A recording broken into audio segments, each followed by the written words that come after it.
Mangga nih aturan ibu. Ayo Kak Desi, boleh masuk ya? Boleh mangga.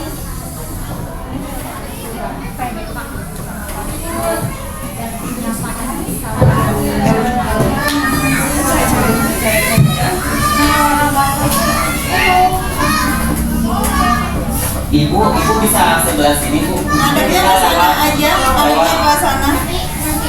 Ya, katanya ke ini ya, ke proyektor ya.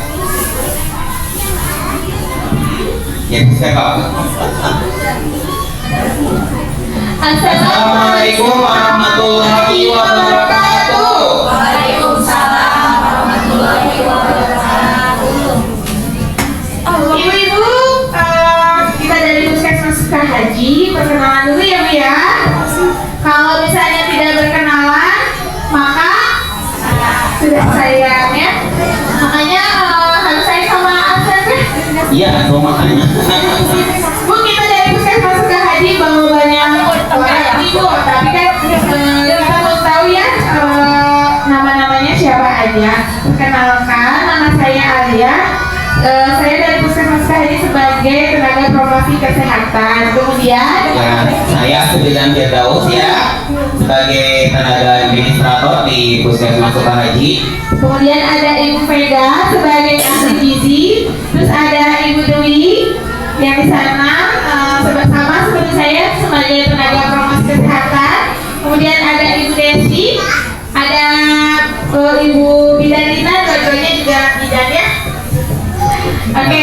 Baik, ibu-ibu semua kami ucapkan selamat datang ya dan terima kasih atas kehadirannya dalam kegiatan penyuluhan dan pelayanan kesehatan produksi KB, praktik P2GP dan pencegahan kekerasan pada perempuan dan anak dan kesehatan penyandang disabilitas. Betul banget. Pertama-tama marilah kita panjatkan puji syukur atas kehadiran Allah Subhanahu wa taala, karena atas kehadirannya kita semua dapat berkumpul dalam keadaan sehat walafiat.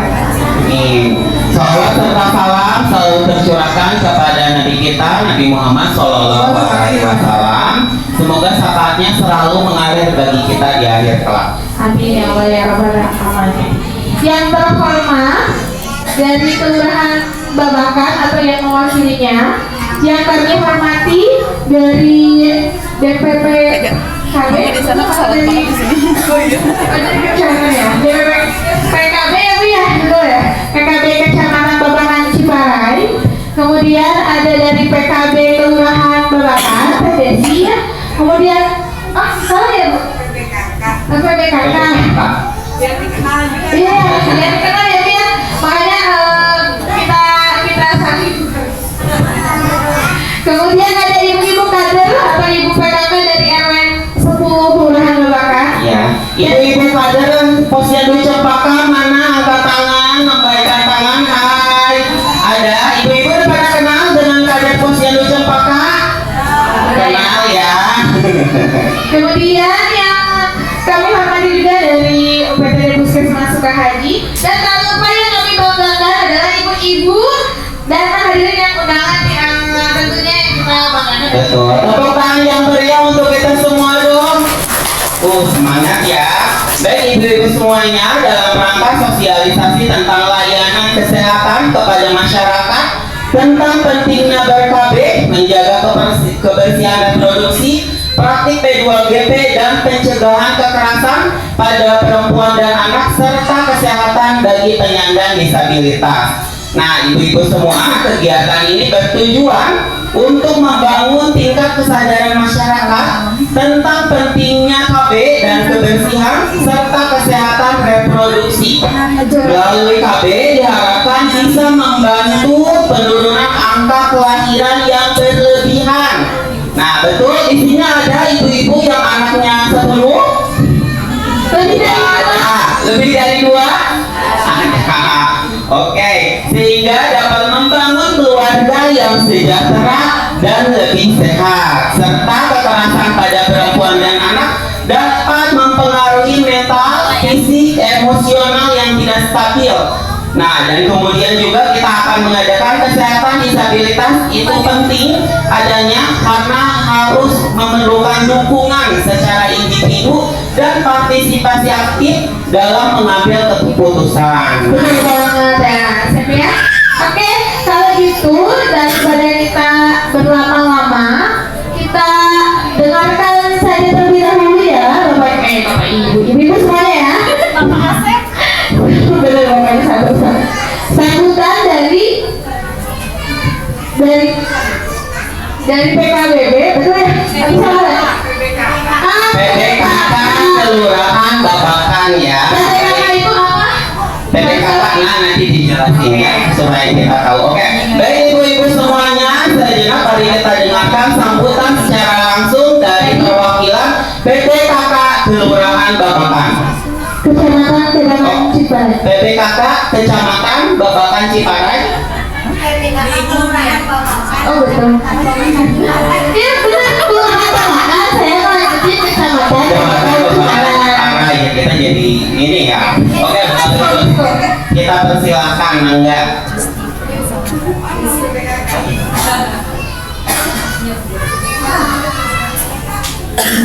Assalamualaikum warahmatullahi wabarakatuh. Ibu-ibu sehat semua? Semangat ya datang ke sini ya. Terima kasih kepada pihak Puskesmas yang telah mengundang kami untuk datang dan menghadiri acara sosialisasi mengenai KB di sini. Mungkin di sini saya perkenalkan diri, nama saya Desi, saya pengurus KB dari Kelurahan Babakan. Jadi biasanya setiap ada posyandu saya ada di situ ya, kadang datang, kadang tidak sesuai bagaimana tugasnya. Nah, di sini selebihnya sambutan nanti akan diberikan oleh penyuluh keluarga kecamatan dari pihak koordinator dari pihak kecamatan. Mungkin dari Pak Asep rada balelonnya Pak Asep ya. Kalau untuk saya PBKK Kelurahan, dan untuk rekan saya di sini ada Bu Komala sama Bu Justika, yaitu perwakilan PKB atau koordinator dari kecamatan. Seperti itu mungkin perkenalan dari saya. Selanjutnya untuk sambutan dan akan diserahkan ke PKB kecamatan. Terima kasih.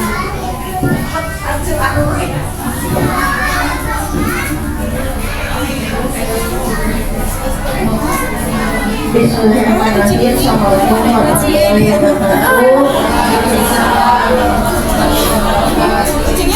Sebelumnya saya ucapkan terima kasih kepada seluruh reng-rengan dari Puskesmas Sukahaji. Maaf mungkin tidak bisa disebutkan satu persatu. Saya juga ucapkan terima kasih kepada ibu-ibu kader RW 10 Kelurahan Babakan. Saya ucapkan terima kasih juga atas kehadiran dan kesediaannya dari ibu-ibu yang mempunyai balita, dan juga ibu hamil yang sudah meluangkan waktunya untuk mengikuti kegiatan penyuluhan yang diadakan oleh Puskesmas Sukahaji. Di sini mungkin tidak akan terlalu banyak karena tadi MC mengatakan materinya juga cukup padat ya, ada mespronya, ada KB-nya juga yang notabene mungkin itu juga ada di bidang kami di BPPKB. Tapi sedikit mungkin Bu, ini mah sambil sambutan sambil sedikit mengarahkan juga. Di luar tadi Kespro, KB dan lain sebagainya, saya juga ingin mengingatkan mengenai 1000 hari pertama kehidupan bagi balita atau anak, yaitu 1000 hari pertama itu 297 hari itu dalam kandungan atau dari si ibu dinyatakan positif hamil sampai dengan dia melahirkan, dan 700 lebihnya itu adalah usia anak 0 sampai 2 tahun. Itu di masa dimana anak-anak memang memerlukan gizi, bukan anak putar, dimana ibu hamil dan balita itu memerlukan gizi yang seimbang. Karena apa? Disitulah kita bakal untuk penanggulangan stunting, Bu. Ibu tahu stunting kan? Apa coba stunting deh, Bu? Ada yang tahu nggak stunting apa?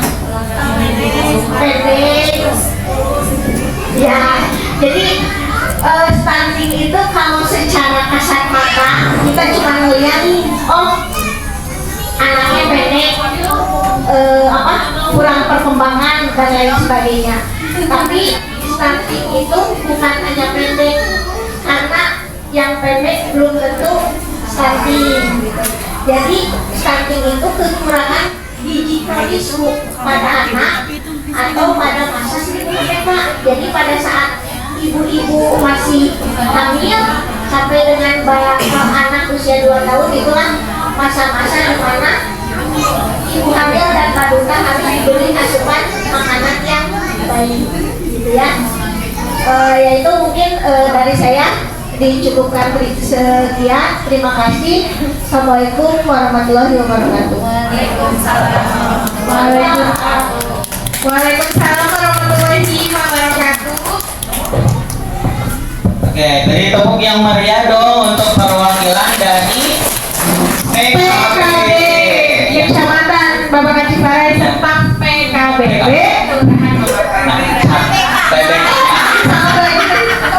Pokoknya nanti kita setelah ini harus konfirmasi lagi, Al. harus belajar. Betul. Ya, Nanti karena kalau kita nanti di undangan kan ya, takutnya salah ya. Mohon maaf ya ibu-ibu ya. Nanti kita konfirmasi lagi nama instansinya apa, nama organisasinya apa ya.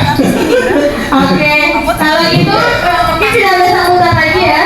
Ya betul. Kebetulan permintaan maaf dari Kepala Puskesmas Sukahaji tidak bisa hadir Ya. karena kan beliau sedang ada tugas luar ya. Ya betul. Dan juga untuk Bapak RW-nya juga sedang tidak ada di sini. Oh, Bapak RW-nya sedang tidak ada. Oke, nggak apa-apa kalau begitu ya. Ibu-ibu masih semangat? Masih semangat? Oke. Harus ini ya Bu ya, harus fokus. Ya harus fokus ya. Harus fokus karena ini ilmunya lumayan buat ibu-ibu, nanti ibu-ibu bisa disebar lagi informasinya kepada teman-teman yang nggak hadir di sini ya Bu ya. Ya betul. Kalau begitu mari kita menginjak ke acara selanjutnya, yaitu materi atau pembahasan mengenai penyuluhan dan pelayanan Cespro, KB dan praktik P2GP. Nah, ibu-ibu semuanya tahu nggak P2GP apa? Enggak tahu ya, nanti kita tanyakan ya. Kalau begitu kita panggil saja Ya betul. bidan yang ada di Puskesmas Sukahaji kepada bidan besar.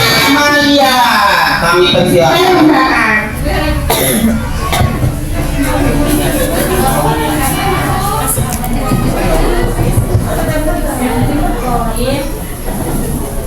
Silo ya.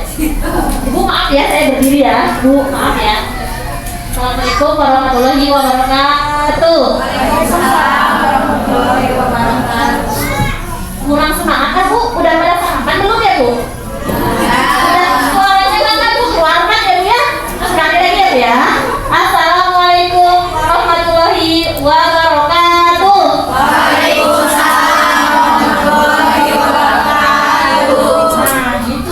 ya. Semangat ya Bu ya. Panjatkan kepada Allah Subhanahu wa Ta'ala dan Nabi kita Muhammad SAW yang telah memberikan nikmat kesehatan sehingga kita semua bisa berkumpul ya di aula RW 10 Babakan dalam rangka ini pemenuhan kesehatan reproduksi KB dan P2GP atau pemotongan dan pelukaan genitalia perempuan. Terima kasih banyak kepada MC Pak Afek dan Ibu Nur Alia Johari atas waktunya ya. Saya di sini diperkenankan untuk pemaparan yang pertama. Kemudian saya sampaikan terima kasih juga kepada PKB Kecamatan Ibu Komala dan Ibu Justika ya Bu ya. Selamat datang di RW 10 Babakan. Kemudian PLKB dari Kelurahan Babakan Ibu Desi. Ini yang suka di lapangan, suka komunikasi. Ayo Teh, ada acara penyuluhan. Pasti komunikasi sama Bu Bidan, Bu Desi, Bu Bidan lagi ada sih Bu Bidan juga dan rekan-rekan saya yang tersayang ya, tadi sudah dikenalkan oleh Ibu Alia. Kemudian ini ya tak kalah penting juga masyarakat RW 10 Babakan ya Bu. Semuanya RW 10 Bu. Ada yang di luar RW 10 Bu? Gak ada ya. Kenapa saya pilih tempatnya di RW 10? Karena lumayan strategis Bu. Luas ya, tempatnya luas, ada tempat parkir, kemudian bisa dijangkau dari mana aja. Makanya juga muslim ada di sini ya Bu ya. Ada yang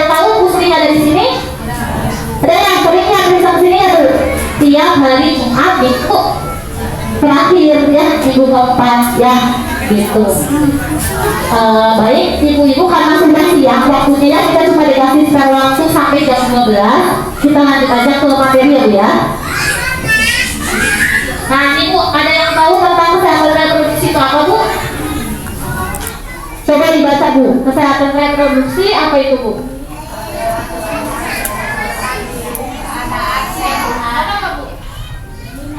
Baca aja Bu. Kesehatan reproduksi adalah keadaan sehat secara fisik, mental, dan sosial terkait fungsi reproduksi. Ini mencakup pemeliharaan kebersihan alat reproduksi dan pemahaman proses reproduksi. Betul sekali ya. Terima kasih ya Bu ya, udah dibacain ya. Ya jadi ibu-ibu, kesehatan reproduksi itu gak hanya sehat secara fisik ya, tapi mental, sosial terkait fungsi reproduksi ya. Kemudian lanjut nih Ibu, alat reproduksi wanita. Selama ini kita tahunya yang di luar aja kali ya. Ada namanya bibir luar, labia mayora. Ada yang namanya bibir dalam, labia minora. Ada yang namanya kletit atau klitoris. Ada yang namanya lubang kemaluan atau vagina. Maaf ya Bu ya, ini bukan tabu ya, tapi ini mengajarkan memang kita harus tahu ya alat reproduksi wanita itu seperti apa ya. Sebelum kita melangkah ke KB, kita harus tahu dulu alat reproduksi kita itu apa sih ya. Nah yang di dalam ini ada lubang kemaluan atau vagina, ada mulut rahim atau serviks. Ini yang biasanya kita pasang kayu ibu. Dilihat dulu ya Bu, mulut rahimnya ada sariawan atau enggak. Kemudian rahim, ini Bu tempatnya di bayi ya, yang di dalam ya. Kemudian ada dua buah saluran tuba atau tuba falopin. Ini gambarnya Bu ya. Jadi selain ada vagina, ternyata di dalam alat reproduksi kita itu ada banyak alat-alat reproduksi Bu. Tapi ini kita lihatnya gak bisa secara kasat mata, tapi harus melalui USG ya. Kalau dilihat dari USG bisa USG transvaginal atau USG abdominal ya. Atau bisa juga dilihat dari inspekulo kalau ibu-ibu dipasang Yudi alat ya, kalau dipasang IUD kan suka maaf ya, dibuka dulu ya, pakai alat cocok bebek. Nah baru kelihatan Bu ya mana serviknya, berapa panjang rahimnya ya. Next, nah ini Bu, nah kalau ini alat reproduksi si bapak ya, atau anak-anak laki-laki ya Bu ya, suri ya Bu ya. Nah ini ada zakal atau penis, ada buah kelir atau testis, ada saluran kencing atau uretra, ada kelenjar prostat dan kelenjar seminalis. Yang merupakan bagian dalam itu Bu, kelenjar seminalis dan kelenjar prostat. Ini juga nggak bisa dilihat secara kasat mata. Yang bisa dilihat secara kasat mata buah zakal ya Bu ya, sama penis ya. Lubang kencing dan lubang keluar sperma sama nggak Bu kalau laki-laki?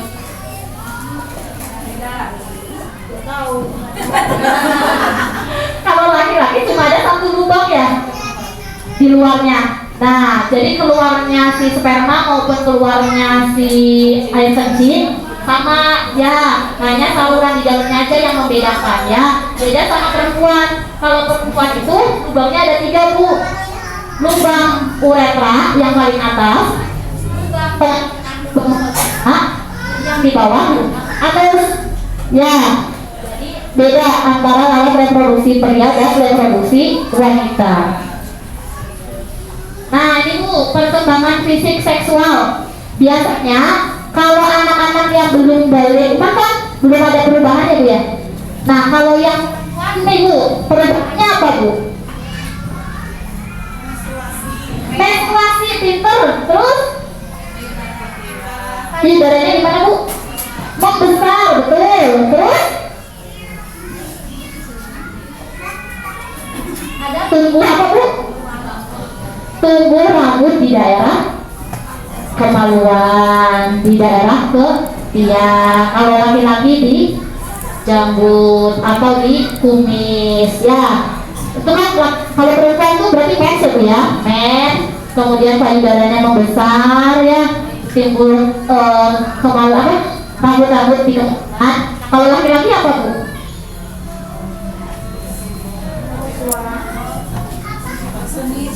Kumis dan suara rambut besar, betul. Terus ini yang di sini apa Bu? Janggut, pinter ya. Nah ini Bu, terus biasanya dadanya juga lebih bidang ya. Beda sama yang belum balik, biasanya dadanya juga gak terlalu bidang ya. Oke, terus ada mimpi basah ya. Inilah perkembangan seksual antara perempuan dan laki-laki ya Bu ya. Kemudian nah itu, tadi kan ada yang bilang kalau perempuan udah balik apa tandanya menstruasi atau head. Menstruasi itu proses alami yang mengikuti siklus bulanan. Biasanya terjadi normalnya 25 hari sampai 35 hari. Di luar siklus itu berarti tidak terjadi kenormalan dalam siklus ya. Kemudian nah itu cara sehat saat menstruasi. Biasanya ibu-ibu kalau mau mens bergejala Bu. Sakit apa Bu? Sakit pinggang. Terus selain sakit pinggang apa? Sakit perut. Benar, terus? Emosian cenah. Itu benar ya. Uring-uringan. Sakit payudara, betul ya. Nah, gejala-gejala itu bisa diatasi dengan ini Bu. Perbanyak minum air putih serta mengkonsumsi sayur dan buah. Jangan sekarang anak-anak sukanya makan apa Bu? Dari kemarin, dari suka aja sama. Banyaknya apa? Seblak. Aduh ya, kurangi makan seblak, kurangi makan pensil ya. Kemudian ini Bu, konsumsi makanan dengan kadar zat besi tinggi. Nah, makanan atau minuman atau buah yang mengandung zat besi tinggi apa Bu? Bayam, pinter. Terus? Kangkung. Ya, bermasuk. Terus? Sayur berwarna hijau ya. Kemudian kalau buah bit ya, itu mengandung zat besi yang tinggi. Selain itu, kalau ini apa? Yang mengandung zat besi. Ya, hati ayam, pisang ya. Bukan, usus kan nggak masuk ya. Jadi hati ayam atau hati sapi itu mengandung zat besi yang tinggi. Cuma kalau sudah mengkonsumsi makanan yang mengandung zat besi yang tinggi, tidak boleh diberi dengan air teh ya. Air teh atau kopi itu bisa apa ya, membunuh ya atau mengurangi kadar zat besi tinggi ini. Jadi percuma makan lainnya hati ayam tapi minumnya teh. Nah itu sama aja bohong ya. Jadi nggak serot si zat besinya. Kalau ibu mau minum teh atau kopi harus ada jeda dulu minimal 2 jam ya. Jadi kalau mau makan ya minumnya air putih ya, air bening lah ya gitu. Kemudian ini Bu, mengonsumsi suplemen tablet tambah darah. Ini biasanya kita kasih ke ibu hamil ya. Di sini ada yang hamil? Suka mengonsumsi tablet tambah darah Bu? Suka ya? Suka dikasih apa dari puskesmas? Yang satu botol namanya MMS ya. Nah itu MMS itu kaya akan vitamin. Di situ ada tablet tambah darahnya juga ya. Kemudian keempat ibu, kalau lagi mens ibu suka ganti pakaian dalam nggak Bu? Berapa kali Bu? 3 kali. Oh pinter bagus ibu, minimal 2 kali ya. Jangan sampai satu poin pakaian celana dalam itu kulitnya nggak boleh ya. Kemudian tidak disarankan membersihkan organ reproduksi dengan sabun kewanitaan nih ibu. Biasanya suka pakai sabun kewanitaan nggak? Suka. Nah itu Bu, sabun kewanitaan itu tidak direkomendasikan untuk membersihkan organ di vagina karena pH-nya biasanya berbeda dengan pH vagina. Kasarnya apa gini Bu, di vagina kita itu ada 2 bakteri, bakteri yang baik sama bakteri yang buruk. Kalau dia semuanya dipakai sabun semuanya mati. Kalau semuanya mati, kalau ada bakteri dari luar tidak ada tentaranya yang menghalangi ya, jadi semua masuk. Makanya kita tidak merekomendasikan ibu-ibu untuk menggunakan sabun kewanitaan. Kalau memang kemudian gimana Bu? Sering ganti celana dalam? Oh ya kan? Gak boleh pakai ventilator. Kalau pakai pembalut hampir ya 4 jam. Jangan ada sedikit ini mensnya, bosnya nanti gantinya kalau malam itu jangan. Karena apa? Bakterinya akan terlalu banyak di dalam ya. Kemudian kalaupun ibu mau menggunakan sabun kewanitaan yang pH-nya sama dengan pH vagina, itu namanya sabun laktasid warna pink.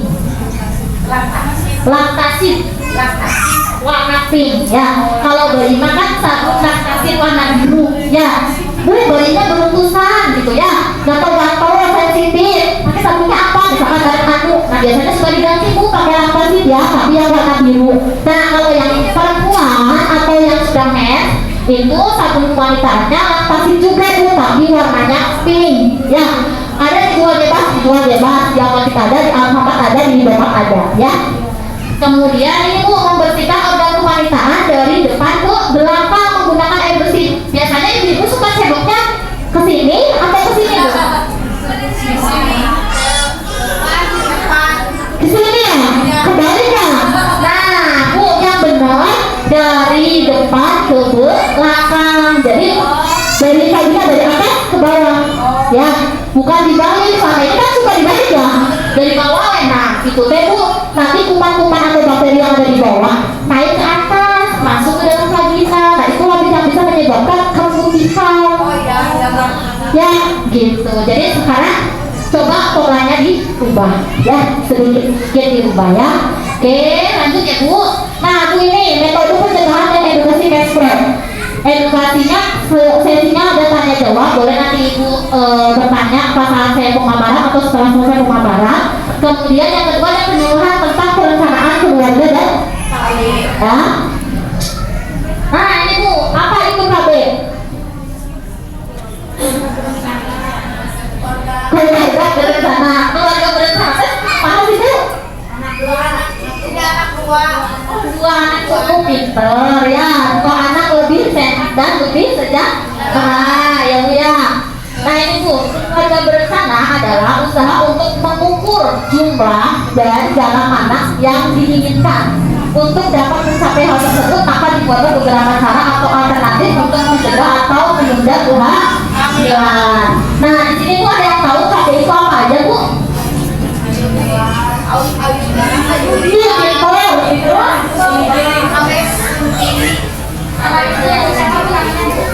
Saini. Oh bu Saini ya. Ini bu, KB itu apa aja? Timbang, di Ayudi, Sudi, ya, Pondok,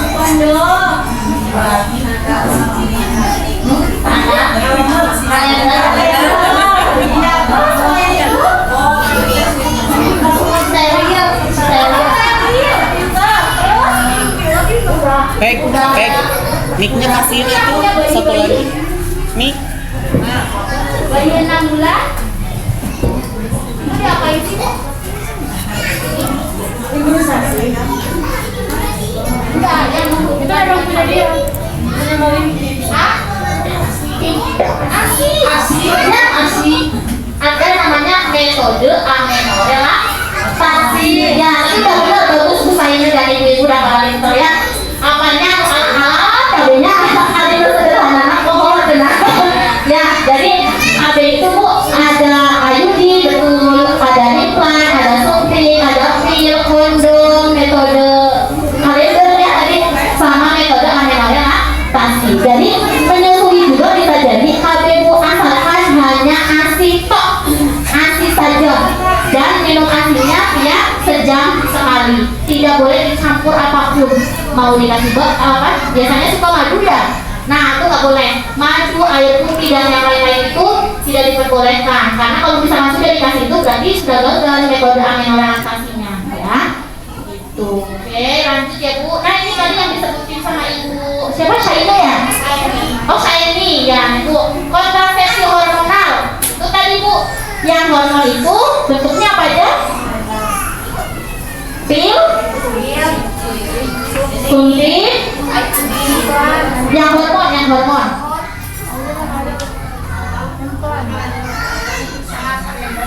Kalau kalian pakai hormon gitu? Enggak. Pil, suntik, dan implan, pinter ya. Kalau kontrasepsi sederhana bu, kondom, kalender, ya. Terus kalau ini alat kontrasepsi dalam rahim itu apa bu? ikuti ya. Kemudian kontrasepsi mata steril ya. Kalau perempuan namanya tubektomi, kalau laki-laki namanya vasektomi ya. Lanjut ya Bu. Nah ini Bu, kontrasepsi hormon tadi Ibu ya, benar ya, pil, suntik, sama implan. Nih Bu, pil KB itu ada dua Bu, ada yang biasa atau kombinasi dan ada yang khusus untuk menyusui.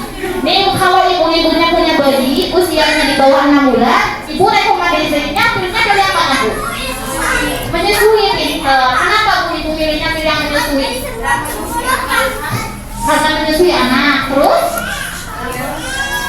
Yang tidak sering air susu. Pinter, biar tidak mempengaruhi produksi ASI ya Bu ya. Kalau ibunya mengkonsumsi pil kombinasi yang ini, nanti si ASI-nya jadi sedikit ya. Makanya kalau mau pilih pil berarti pilihnya pil yang menyusui ya. Kalau yang suntik nih Bu, oh ini ini aja kelebihan dan kekurangannya nih. Kalau kelebihan dari PKB itu apa aja Bu? Ini bisa baca nih. Mampu mengurangi gejala PMS yang tadi Ibu sebutin. Biasanya kalau mau mens nyeri payudara ya, nyeri perut ya. Kemudian melindungi Anda dari penyakit radang panggul, mengurangi resiko fibrosis atau kista. Sama sekali tidak mengganggu seks karena dikonsumsi dengan cara diminum. Periode menstruasinya biasanya lebih teratur. Benar nggak Bu? Kalau pakai pil KB dibandingkan dengan suntik yang lebih teratur pil KB. Oke. Mengurangi risiko kanker hidung, telur, rahim dan usus besar, bisa langsung program hamil setelah berhenti. Makanya banyak orang-orang yang pakai pil KB kok bolan. Karena apa?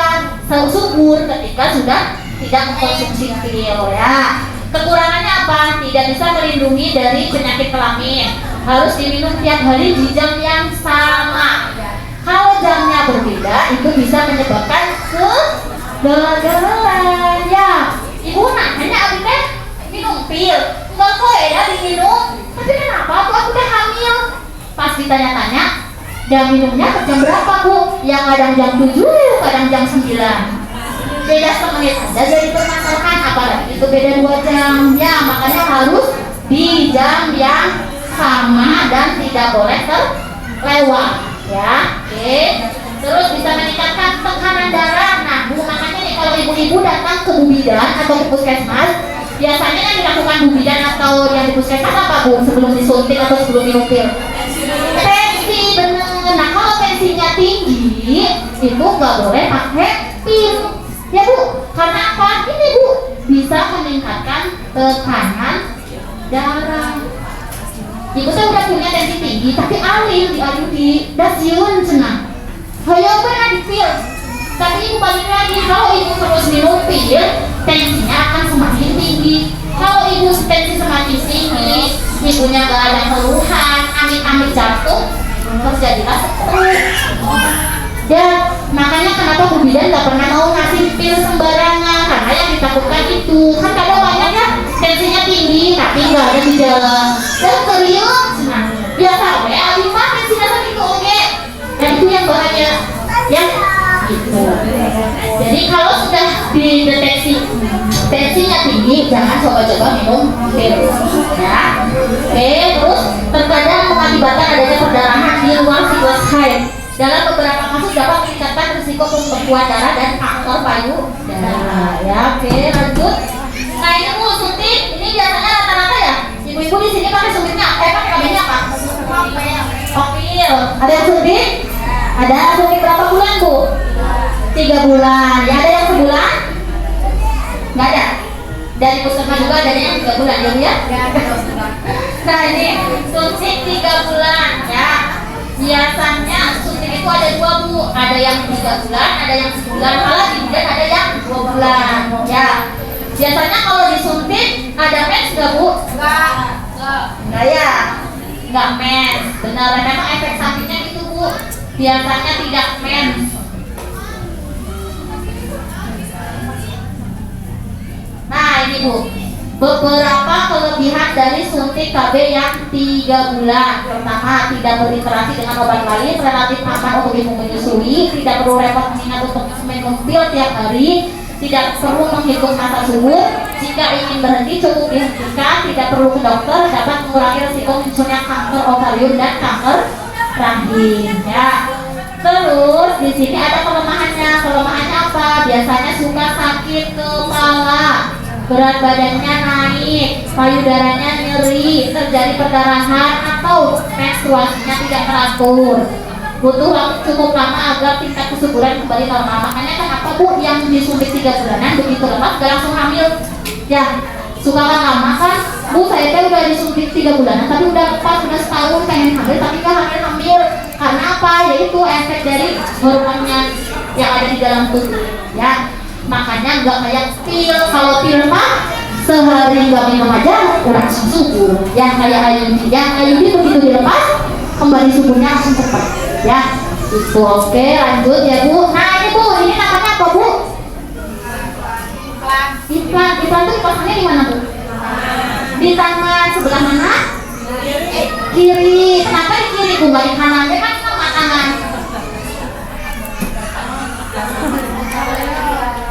Iya bener ya. Kalau kiri cenderung tidak terlalu aktif ya. Kalau kanan kan ibu aktif ya. Mau budak kanan. Mau kresek dipasang kanan. Ya jarang kan mau kresek di kiri kecuali di kanannya udah penuh. Baru ke kiri juga ada bawah ya. Gitu makanya kenapa juga di sebelah kiri ya. Biasanya kalau di puskesmas berapa Bu kapsulnya yang dipasang implannya? 2. Ada yang 2, ada yang 3. Oh ya, jangan bahulah 3 kamunya. Ada 2 ya. Dan ada juga yang 1, cuma sangat jarang sekali ya Bu ya. Kalau yang 1 kadang-kadang ada, kadang-kadang ada dari dinasnya ya. Karena mahal ya ibu-ibu alat KB implan yang 1 batang itu cukup mahal harganya ya. Jadi yang familiar di kita itu 2 kapsul. Biasanya dipasang V bentuknya ya. Oke, lanjut. Nah ini Bu, implan biasanya bekerjanya berapa tahun Bu implan? 2 tahun. 3 tahun. Ya nih, sampai 3 tahun. Ya, implan tidak menginterupsi hubungan seks. Merupakan pilihan tidak menggunakan basis estrogen, ya itu cuma progesteron hormonnya ya. Terus tidak perlu minum obat setiap hari, nggak harus uang lebih puskesmas minum sekalinya. Dan soalnya 2 tahun dengan ya gitu. Paling kalau puskesmas berita udah 3 tahun Bu, abi mau pasang lagi. Nah itu 3 tahun sekali ya. Nah terus efeknya apa sih Bu? Biasanya efek sampingnya sama nyeri kepala, jerawatan, mual, perubahan mood. Kadang-kadang ada yang mes, kadang-kadang ada juga yang enggak. Ya. Oke, lanjut. Nah ini Bu, kondom. Kalau kondom biasanya yang pakai siapa Bu? Bapak. Ya benar, iya Bapak benar. Ya, kondom itu dipakai oleh suaminya ya. Kalau ketika penisnya sudah ereksi baru dipakaikan. Ya jangan pas lagi loyo dipakaikan nggak akan masuk. Ya, serius sih ya. Gitu ya. Nah, oke. Nah ini Bu, Ayudi. Di sini ada yang pasang Ayudi? Nggak ada satupun yang di Ayudi. Oh ada, sok Bu coba. Ini tadi aku dengar. Gimana sih Bu kalau pasang Ayudi selama ini ada ininya nggak? Ada berbagi cerita aja. Ibu siapa Bu kenalin nama saya? Ibu Linda dari Selatan.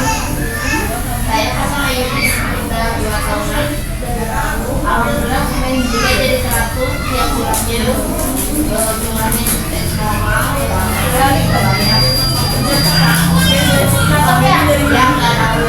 Sakit nggak waktu dipasang? Enggak. Enggak ya? Waktu itu pasangnya pas lahiran atau setelah 40 hari? Enggak. Malahan ada anak udah 1 tahun setengah. Oh tuh, anak udah 1 tahun setengah, ibu langsung datang pengen di KB Ayudi, langsung dipasang Ayudi. Sampai sekarang gak ada keluhan ya Bu? Enggak, alhamdulillah. Oh Bu, ibu siapa Bu namanya? Ibu Linda. Bu Linda, kasih tepuk tangan buat Bu Linda. Ini ada langkah sekali ya. Ibu-ibunya suka kalau diajarin, wah ini Ayudi, kamu habis siuran. Mulai sama suami pada langsung. Bu Linda, idealnya tuh yang berat badannya gak gemuk.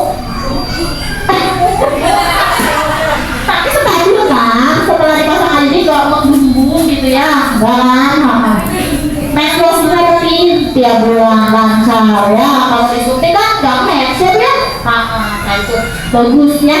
Jadi ayo ibu kalau yang sudah siap diizinin sama suami bangga dan ke puskesmas untuk dipasang IUD. Kalau yang punya BPJS gratis nggak bayar ya. Nanti dicabutnya bu dulu kan 10 tahun, sekarang 5 tahun ya harus wajib dicabut.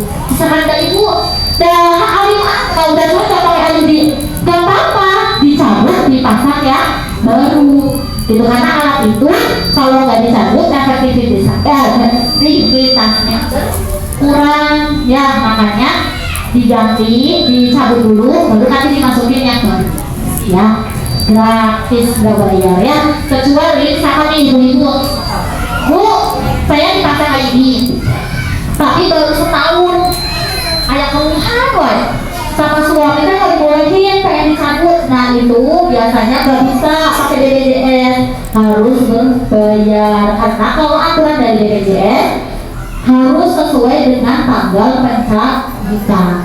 Kalau belum waktunya kita tidak bisa mengklaimkan ke BPJS ya. Kalau di puskesmas bayarnya berapa? 105.000 untuk tindakannya aja. Kalau bayar retribusi pendaftarannya 15.000. Jadi ibu ya kira-kira setelah 150.000 gitu ya. Kecuali kalau pas sesuai jadwal itu gratis, nggak bayar sama sekali. Mau bongkar atau pasang atau bongkar pasang pun nggak bayar ya.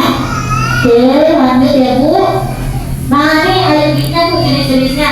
Biasanya kalau di puskesmas bu yang kayak gini bu alatnya bentuknya T ya. Kalau yang di dokter kayak gini nih biasanya. Ini mah yang zaman dulu nih bu, spiral ya zaman dahulu. Kalau di dokter mah mau pakai biasanya buat rahim-rahim yang kecil di bawah 5 cm kan di kita nggak bisa dipasang, langsung dirujuk ke dokter, nanti sama dokter biasanya pakai yang mau pakai yang kecil ya. Oke, nah ini bu kelebihannya tadi efektif mencegah kehamilan dengan tingkat keberhasilan 98 sampai 99% selama 5 tahun penggunaan. Kenapa sih bu nggak efektif sampai 100%? Ada yang tahu nggak? Iya benar tuh kata Desi pintar, Desi PPKH Bapak. Semua alat yang dibuat oleh manusia tidak ada yang 100% efektif ya. Pasti ada gagal. Kadang ada ibu dari pak ponakan abi diadui hamil gitu.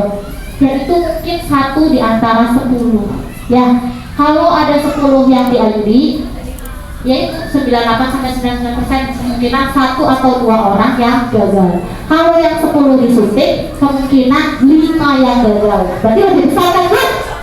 Yang dipil, dari 10 yang dipil biasanya 8 yang gagal.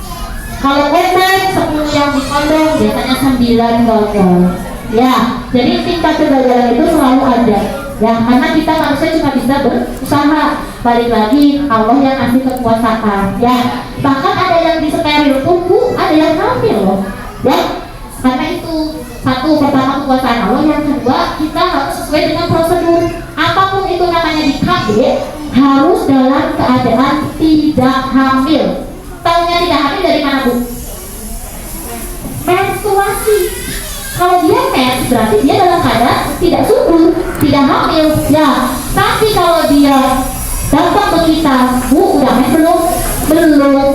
Sebelumnya KB apa? Dari KB apa-apa. Yang paling di tes untuk memastikan bahwa benar-benar dalam keadaan tidak hamil. Ya yang dilakukan gini bu.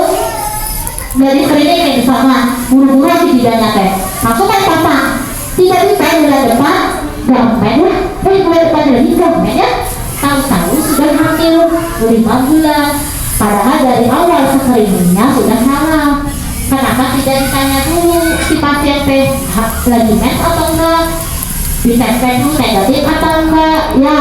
Jadi itu lalu untuk meminimalisir kegagalan biasanya kita lakukan screening awal. Mau dipasang IUD, mau disuntik, mau dipil, mau diimplan, semua harus dalam keadaan tidak hamil. Bahkan steril pun wajib dilakukan tes terlebih dahulu ya.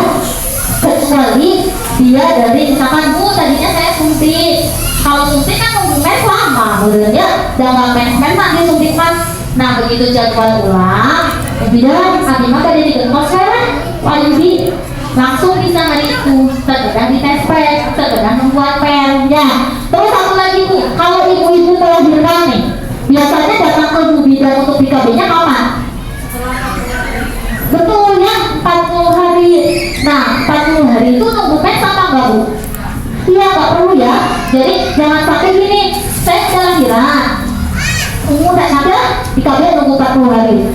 Terus pas udah 40 hari saya nggak mes jangan diangkutkan, nanti mas datang ke bidannya kalau udah mes sebelum dipakai sama suami. Nah itu nggak bisa BKB, harus melalui proses yang tadi dulu. Ibu dalam keadaan tidak hamil dengan cara di tes pek. Tapi kalau ibu 40 hari mau mes mau enggak langsung datang ke bidan, memang nggak usah dites pek, langsung di hasil suntikan ya, atau mau diayudi atau mau diikat, yang penting 40 hari tidak dipakai sama suami langsung kita lakukan tindakan gitu ya. Jadi jangan sampai persepsinya ini Mbak dari 40 hari tapi nunggu mes agak mes karena ada dinyusuin ya, kan nyusuin juga bisa jadi kabel ya. Ditungguan gak mes datang ke bidan udah 6 bulan udah 6 bulan Bu di KB apa dan belum di KB buat mes tapi mes begitu dites positif hamil dilihat. Nah itu jangan sampai berasumsi nungguan mes, itu jangan ya. Begitu 40 hari langsung datang ya ke bidan mau ke puskesmas ya. Kita ada waktu 40 sampai 43 hari, soalnya kan di puskesmas kadang jadwalnya Rabu salah satu ya gak tiap hari ya. Jadi maka ibu datang aja ke sana ya, 40 sampai 43 hari ajak aja anaknya atau warganya yang habis melahirkan, tidak perlu kan untuk haid ya. Jangan dulu dipakai sama suami ya, berdampak mengalami ke sana belum ya, kecuali kalau dapat mengalami ke atas baru dipakai ya gitu. Terus nah ini Bu tadi teh 98 sampai 90%. Kemudian tidak mengganggu aktivitas seksual. Nah, siapa di sini yang suka alim agung kata seksual nak kumaha ka suami nak sesuai siapa tuh gak punya. Jadi IUD itu insya Allah kalau pemasangannya benar sesuai prosedur tidak akan mengalami menonjol dan terutama dulu ke hubungan seks gak apa-apa kan bapaknya. Nah kalau ibu ada keluhan boleh kontrol lagi ke yang pasang. Jadi jangan sampai gini ibu dipasang ke bidan A, begitu ada keluhan datang ke bidan B, ada sampai semua sama jadi nggak tahu ya. Walaupun bisa sih dikontrol gitu ya, kalau eksklusi atau terjadi salah pemasangan biasanya supaya dicabut baru dipasang lagi yang baru gitu ya. Terus apa lagi Bu? Foto untuk ibu menyusui ya, jadi boleh dipakai untuk ibu menyusui. Saat dilepas kesuburannya akan kembali lagi, tidak menyebabkan berat badan naik jadi ya, tidak mempengaruhi suasana hati. Cocok digunakan oleh wanita yang tidak bisa memakai kontrasepsi yang mengandung hormon ya. Kelemahannya apa Bu? Biasanya nih Bu, perdarahan menstruasi yang berlebihan. Jadi kalau di IUD mensnya banyak ya, saya terus di IUD mana ya dulu aku di IUD tapi mensnya buat disekelor gitu ya 7 hari sampai 10 hari. Kalau masih dalam batas normal nggak apa-apa Bu, kecuali ibunya sampai pusing, sampai HB-nya anemia rendah gitu ya, 5L lemah lebih disuruh mulai lemot. Nah itu baru dicabut ya. Kita cek HB dulu, kalau HB-nya di bawah 10 berarti anemia baru dicabut. Kalau hasilnya HB-nya normal kan nggak sekedar dicabut ya gitu. Terus nah ini Bu dipasangnya teh ini Bu di rahim sanes di vagina ya ini vagina, kalau ini rahim ya. Yang muncul ke rahim ke vagina kan ini Bu benang ya, benangnya ya yang buat nyambut. Nah ini Bu kontrasepsi mantap. Kalau ibu sudah sama sekali tidak pengen punya anak lagi, lebih baik kontrasepsi mantap ya. Ada juga kontrasepsi mantap nih, vasektomi. Kalau di pria Bu, ini Bu digunting salurannya Bu ya, dioperasi kecil. Ini bisa nggak di puskesmas? Nggak bisa, ini memang harus di rumah sakit ya. Kemudian ada ini Bu, ada wanita nih Kalau wanita ada tubektomi, ada yang dipotong, ada yang dibuang, ya, ada yang diangkat rahimnya. Nah itu yang tidak akan bisa menyebabkan hamil lagi. Jadi kalau ibu fix ini mah bapaknya juga udah enggak bu, cukup anaknya 3 aja atau 2 aja, minimal anaknya 2, terus anak yang paling kecilnya minimal 2 tahun ya TDC ya sarannya MOB. Terus apa lagi? Usia ibu berapa? Minimal 45. Kalau di bawah 45 nggak bisa? Bisa kalau anaknya lebih dari 3. Oh tuh bisa kalau anaknya lebih dari 3, iya ya. Di bawah 45 boleh? Oh boleh tuh bu. Jadi kalau yang sudah mantap, anaknya lebih dari 3, kalau usianya kurang dari 45 boleh datang ke dosi. Makanya, nah, iya nanti biasanya diantar sama Bu Desi ya ke rumah sakit gitu ya. Tindakannya di rumah sakit. Nginep nggak bu? Enggak ya? Nggak nginep, sehari langsung diantarin pulang lagi. Ya, jadi jangan sampai berpikiran kayak operasi besar gitu ya, butuh nginep seminggu gitunya di rumah sakit enggak ya. Itu mah biasanya sehari, berangkat pagi pulang sore ya. Gitu. Terus nah ini bu KB udah. Sekarang ini bu tadi P2GP. Apa sih P2GP? Pemotongan dan perlukaan genitalia perempuan dari sudut pandang kesehatan. P2GP itu bu maksudnya sunat ya, sunat pada perempuan. Ibu-ibu biasanya yang punya anak bayi sudah disunat nggak yang perempuan? Disunat itu kan boleh itu bu? Oh boleh? Kalau Aina, kamu takut sampai kamari? Pantau ke belakang. Nah ini kita simak ya bu ya. Boleh gak sih sebenarnya sunat perempuan ya? Nah ini bu, masalah kesehatan perempuan merupakan salah satu masalah yang mendapat perhatian nasional dan internasional. Di sini ada SDGs, targetnya 5.3 itu adalah menghapuskan semua praktik berbahaya seperti perkawinan usia anak, perkawinan dini dan paksa, serta sunat perempuan. Berarti kalau dari sini gimana bu? Boleh nggak bu? Boleh. Ya, ini keluarnya tahun berapa bu? Nanti kita lihat ya, ada edarannya. Nah itu sunat perempuan atau bahasa Inggrisnya female genital mutilation adalah pemotongan dan pelukaan genitalia perempuan. Masyarakat mengenalnya istilahnya sunat perempuan. P2GP atau sunat perempuan adalah seluruh bentuk pemotongan alat kelamin perempuan, baik sebagian atau keseluruhan atau dalam bentuk apapun yang melukai alat kelamin perempuan dengan alasan di luar kepentingan medis. FGM merupakan salah satu bentuk praktik berbahaya terhadap perempuan yang sangat ditentang masyarakat global dan dianggap melanggar hak asasi manusia. FGM mempunyai dampak negatif terhadap psikologi dan psikologi perempuan, baik jangka pendek maupun jangka panjang. Ya, nah ini bu, yang terjadi di Indonesia biasanya itu nomor 1 dan nomor 4. Nomor 1 biasanya dipotong klitorisnya yang tadi bu, bagian paling atas yang sebesar kaca, biasanya suka dicongkel pakai jarum jahit bidan ya, sorry, jarum jahit benang ya, jarum jahit bidan ya, buat ngejahit vagina biasanya suka dicongkel ya. Terus yang kedua mah bu, ini tidak terjadi sih, biasanya ini mah di luar negeri ya, pemotongan klitoris dan labia minora. Labia minora itu bibirnya ya bu, yang di dalam kan ada bibir luar sama bibir dalam. Nah kalau di luar negeri mah bu, dipotong si kacangnya teh ke klitoris sama ini labia minoranya ya, atau si bibir yang di dalam gitu ya, mereka dia dipotong-potong gitu. Terus nomor 3 ini bu, penyempitan orifisium vagina dengan pembuatan penutup dengan memotong dan posisi labia minora atau labia mayora dengan memotong sisi klitoris. Jadi nomor 3 mah bu, klitoris sampai itu nggak diapa-apain, tapi yang dipotong bibir depan, bibir atas ya, yang atas sama bibir dalam ya, dua-duanya.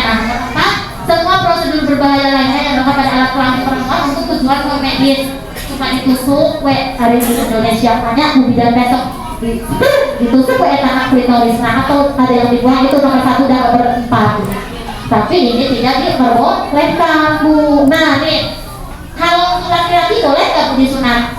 Wajib, malah bukan boleh lagi, wajib ya. Karena apa?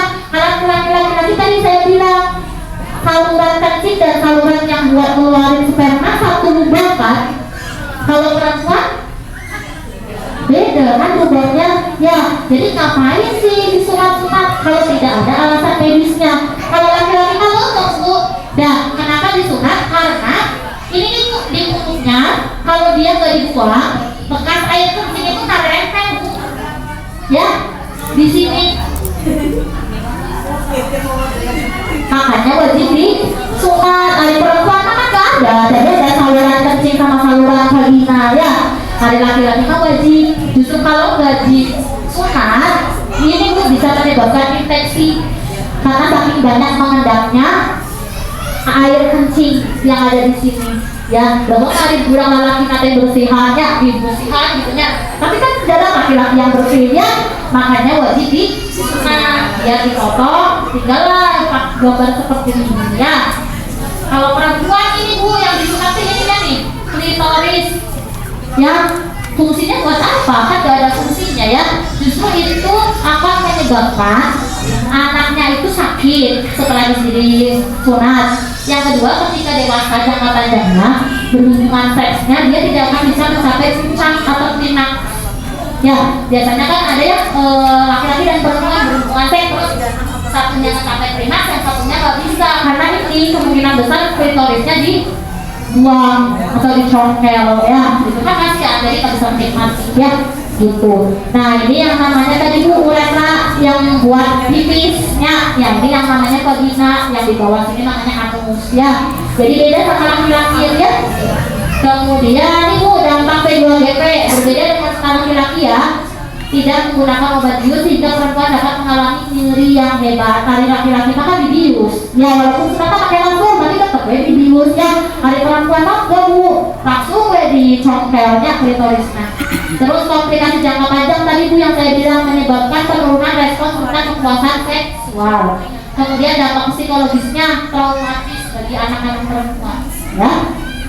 Nah hasil penelitian di Indonesia Bu, kita perempuan itu merupakan adat istiadat yang turun-temurun benar tuh soalnya zaman dulu mah sama sini nih sudah disunat cina biar nggak apa ya, biar nggak nakal cina ya itu ya cina. Oh biar perempuan yang nakal cina. Padahal itu mah hanya ada ya tidak ada efek medisnya. Terus kita perempuan dengan melakukan penggunaan alat dibatal perempuan mempunyai dampak negatif terhadap kesehatan perempuan. Kita perempuan tidak mempunyai alasan yang kuat dalam Al-Quran dan hadis. Jadi kita hadis dan Al-Quran tadi tidak ada aturan perempuan disunat ya. Ada laki-laki mah ada aturan ya. Terus Ibu permintaan sunat perempuan terus berlangsung di masyarakat karena berakar pada tradisi budaya. Masyarakat tidak mengindahkan adanya peraturan fatwa MUI. Tenaga kesehatan tidak melakukan dan mempromosikan praktik sunat perempuan. Sebanyak 92,7% istri dan 91,6% perempuan menyatakan bahwa alasan masih berlakukannya P2GP di masyarakat itu karena ada perintah agama. Padahal udah jelas ya di Al-Quran dan hadisnya tuh gak ada aturan sunat perempuan ya. Nah ini semenjak dilakukannya ini Bu dikeluarkannya surat edaran Dirjen Bina Kesmas nomor HK 0007131047 tahun 2006 edaran tentang larangan medikalisasi sunat perempuan bagi petugas kesehatan. Jadi Bu dari tahun 2006 ini sudah nggak boleh, apalagi tadi Ibu bilang 4 tahun yang lalu berarti 2021 itu. Oh, gitu ya, itu 10 bulan sunat, tapi bidangnya belum terpapar ya. Nggak tahu tuh bidang. Nah Ibu, jadi kan sekarang Ibu udah tahu ya. Nanti kalau ada lagi cucu perempuan atau anak perempuan mau disunat nggak Bu? Orang sunat. Aduh gimana? Bu, nih lihat soalnya di tahun 2000. Ya, sekarang udah 2025, berarti udah 20 tahun kan? Soalnya saya baru ya. Tapi kalau misalkan dinginan nanti kudu orang Sunda mah cuma kudu cina mana aku coba buktinya gitu ya, tanyain mana ada Pak di dalam Al-Quran dan hadisnya peraturannya gitu. Ini mah udah jelas-jelas ya. Di Indonesia sudah dilakukan edaran dari tahun 2006 tidak boleh di mana perempuan ya, karena tidak ada alasan medis. Kalau laki-laki kan ada alasannya, biar si kulumnya tadi dibuang biar gak ada sisa-sisa air kencing. Kalau perempuan mah sisa air kencingnya gak ada ya gitu ya. Nah ini selain itu Bu, edaran ini juga dikeluarkan Bu dari Dr. Oji Bu tahun 2008 gak boleh enggak. Dari Ikatan juga sama Bu gak boleh. Dari Ikatan Dokter Anak Indonesia juga sama tahun 2007. Nah upaya Kementerian Kesehatan dan Pencegahan Praktek Sunat Perempuan yang pertama menambahkan informasi pada KUA bahwa sunat pada anak perempuan tidak mempunyai manfaat terhadap kesehatan, bahkan dapat berisiko bagi kesehatan reproduksi. Menyusun pedoman bagi tenaga kesehatan dalam pencegahan P2GP. Penambahan informasi tentang pencegahan P2GP dalam modul pelatihan KTPH atau kekerasan terhadap perempuan dan anak. Makanya kenapa sekarang materinya juga menyambung dengan adanya kekerasan pada perempuan dan anak. Nanti akan disampaikan oleh pemateri selanjutnya ya. Ada yang satu lagi Bu ya. Jangan pada tidur dulu ya, jangan ada yang pulang dulu. Satu lagi materinya. Nah Bu, ini kesimpulannya dari saya yang terakhir ya. Praktek P2GP bukan merupakan tindakan kedokteran karena pelaksanaannya tidak berdasarkan atas indikasi medis dan belum terbukti manfaatnya. Ada nggak manfaatnya bagi kesehatan ya? Yang kedua, P2GP bertentangan dengan upaya perlindungan dan pemenuhan hak perempuan serta pencegahan segala bentuk kekerasan terhadap perempuan dan anak ya. Jadi Bu, terima kasih ya. Kesepakatan untuk saat ini udah disuruh ya, udah dikasih tahu. Mungkin kalau belum dikasih tahu kan kalian nggak tahu ya sunat perempuan teh boleh nggak sih gitu ya. Akhirnya kan udah dikasih penyuluhan, udah dikasih tahu ya. Ibu kalau nanti minta apa si Incu ini mah kudu disunat, kasih tahu aja ini sunat alasannya kamu nah dan bu bidan OB nggak boleh ya. Bidan mana bidan suka haji dengan namanya. Kalau ada tetangga bidan yang masih kayak gitu berarti bidannya belum kompeten ya, belum mempunyai wawasan yang terbaik gitu ya. Harusnya yang terbaik kalau ini tahun 2006 Bu, sekarang udah 20 tahun ya, jadul berarti bidannya harusnya ada 19 tahunnya. Jadi mudah-mudahan penyuluhan ini membuat ibu-ibu terbuka wawasannya ya, wawasannya gitu ya. Oh iya ya, aku teh udah dikasih penyuluhan ternyata teh gini. Ada penyebab alasannya kenapa nggak boleh gitu ya. Ada di aturannya, itu boleh googling aja, ada banyak dan aturannya mah di Google ya ada. Dan itu yang tadi saya katakan juga termasuk salah satu landasan kenapa tidak diperbolehkannya untuk disunat pada perempuan ya. Baik ibu-ibu sampai di sini, apa ada yang mau ditanyain atau yang ada yang kurang jelas? Ya gimana Bu? Bu malah di bidang itu guys satu paket 75 teh dibungkus, ditindik sama Sina.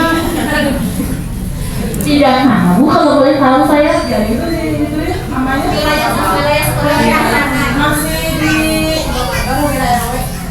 bidang Andra ini. Oh wilayah Caringin ya. Nanti saya koordinasi dulu sama Puskesmas Caringin ya. Kalau di bidang-bidang alhamdulillah wilayah kita kerja Puskesmas Sukoharjo mau dikasih tahu Bu bahwa itu tidak diperbolehkan. Jadi kalau ibu mau satu paket paling di gundulan sama tindik. Kalau tindik tak apa Bu, karena kan untuk tahu ya biarnya perempuan sama laki-laki dasar bayi masuk sama ya laki-laki sama perempuan. Jadi di tindik mah boleh ya.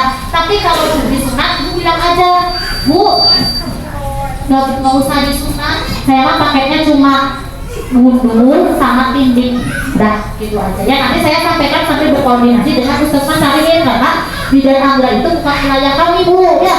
Wilayah kami itu bidan Cynthia, bidan Sri, bidan Teti, bidan Aan sama bidan Tati.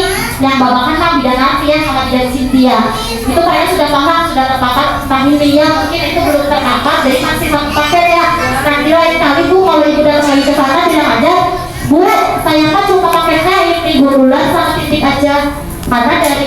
haji sudah dipasangkan, ibu tidak diperbolehkan sama perempuan dari tahun 2006 ya. Ibu ya. Ada yang mau ditanyakan lagi? Kalau misalkan pencabutan IUD kan ada tanggalnya, kita harus nunggu mens dulu atau sesuai tanggal? Terus Bu pertanyaannya ya. Jadi kalau untuk cabut IUD Bu sesuai dengan jadwal yang ada di kartu KB aja. Ya, tidak perlu Ibu menunggu mens ya. Ya. Kalau yang menunggu mens itu Bu ketika pasang. Karena apa tadi yang saya bilang harus dalam keadaan tidak hamil. Kalau dicabut kan udah pasti merenya kan dari IUD ya. Nah, pasal itu nggak apa-apa asalkan belum lewat waktunya ya. Kalau sudah lewat waktunya kan artinya gini Bu, si alatnya itu sudah nggak ada efektivitasnya nih di dalam rahim. Terus ibu teh mau dipasang lagi, ya itu wayangnya tergantung mens gitu. Karena kan walaupun alatnya masih terpasang, si efektivitasnya itu sudah berkurang. Ya.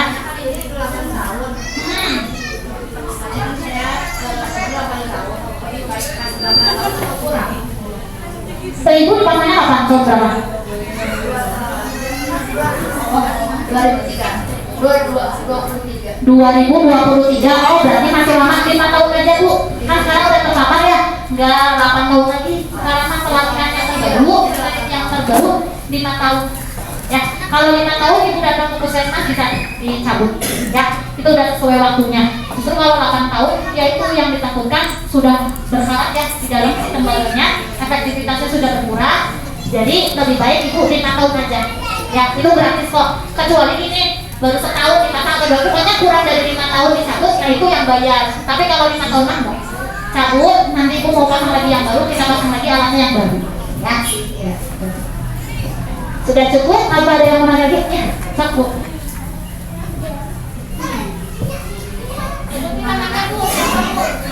Assalamualaikum Ibu. Ya, namanya siapa Bu? Kenalan dulu Bu. Nama saya Ibu Dede.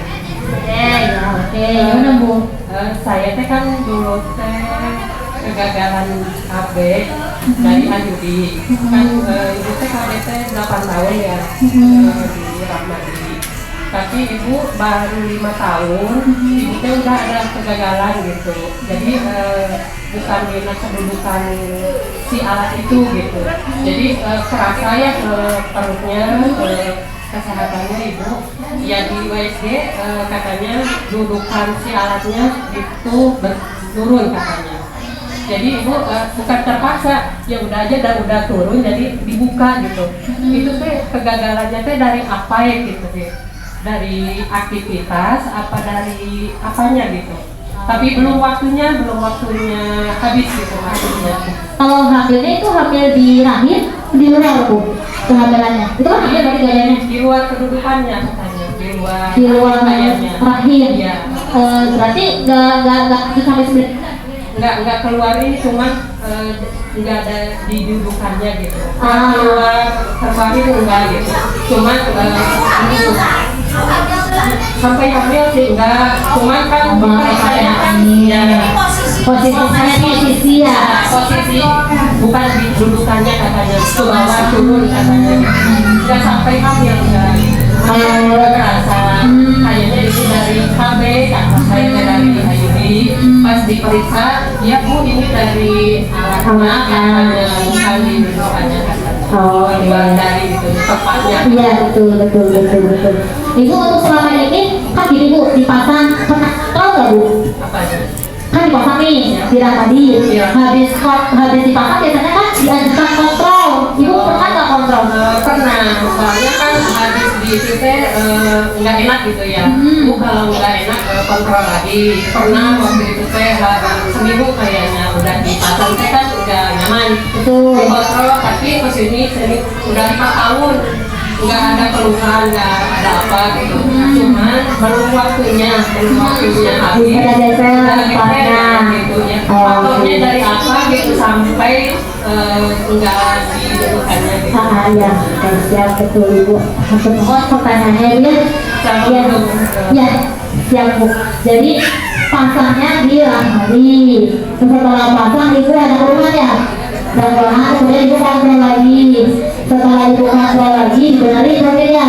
terus nggak ada keluhan sampai 5 tahun, setelah 5 tahun ibu mengalami keluhan lagi, kemudian di USG.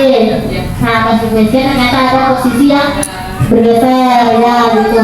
Sebenarnya ada beberapa faktor kemungkinannya ya Bu ya. Yang pertama, kita sebelum melakukan pemasangan harus benar-benar berhati-hati. Kita ukur dulu rahimnya ada nggak dia 5-9 cm, karena alat dari kita Bu hanya untuk rahim yang 5-9 cm.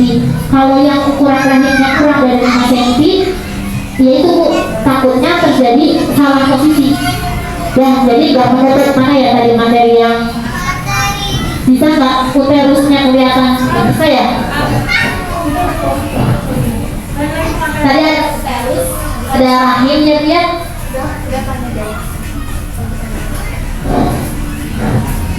Nah, kayak tadi rahim.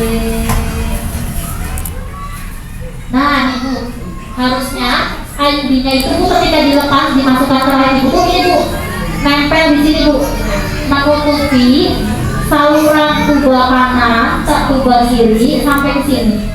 Ya, makanya kenapa juga kita lakukan diukur dulu ya Bu ya, sebelum dipasang, dimasukin alat dulu nih, alat dari bidan, langsung masukin alat yang panjang. Kalau kurang dari 4 cm atau 5 cm, itu kan berarti alatnya tuh nggak bisa Bu ya. Alatnya itu pasti akan ke bawah nih Bu, nggak bisa full menutupi. Ya, itu akan terjadi gangguan yang tadi Bu, ke suami juga sakit, ke ibu juga nyeri biasanya, perut bagian bawah, ya nggak nyaman gitu ya. Atau kalau lebih dari 9 cm, kemungkinan besar si ininya nggak bisa nutupin ini Bu. Nah kalau nggak bisa nutupin ini, terjadilah kegagalan hamil. Ya ada dipasang lagi tapi hamil. Gitu. Jadi yang pertama risikonya satu, kita pasangnya sesuai prosedur nggak? Ya diukur dulu nggak sih rahimnya? Dan harusnya sesuai prosedur diukurnya. Ya diukur dulu rahimnya, kalau rahimnya benar sesuai dipasang. Saya Bu kalau ada pasien yang rahimnya kurang dari 5 cm, pasti saya bilang, Bu maaf ya, nggak bisa dipasang. Saya nggak maksa Bu, karena apa? Kalau dipasangkan satu sakit ke ibu, dua sakit ke suami. Ya lebih waktunya dikasih pasang IUD yang baru sebentar dan dilepas. Ya jadi harus benar-benar sesuai teliti dengan prosedur. Ya kalau misalkan pertama dokter itu udah kuat senangnya, tapi kenapa yang kayak 5 tahun belum 5 tahun udah bergeser?